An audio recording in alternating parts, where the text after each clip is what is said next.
și atât. Un like, două inimi și un mic salut. Acum chatul arde, curg mesaje în șir. Nici în cele mai mari vise n-aș fi zis că-i posibil.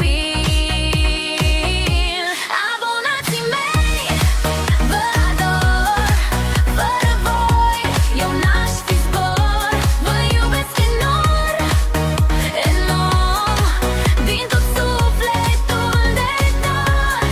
Abonații mei, vă ador.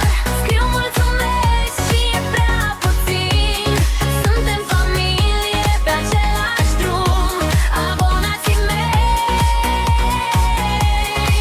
vă ador.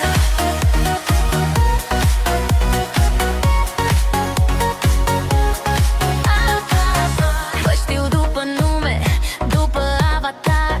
Râdem la prostii, plângem la restart. Când mai cad, mă prindez din comentarii jos. Suntem aici cu tine și iar devin curajos.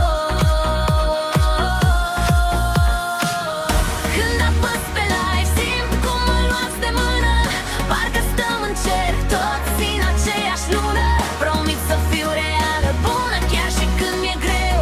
Că am atâția îngeri, toți pe canalul meu.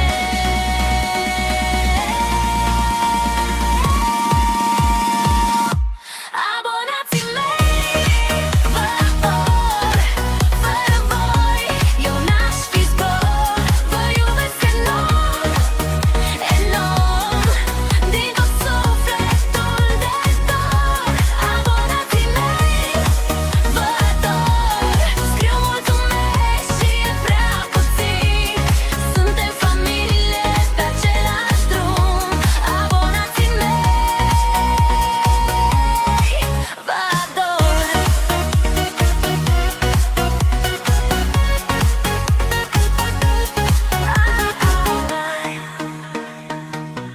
Nu-mi vine să cred că suntem aici, toți pentru-un vis. Când apăs pe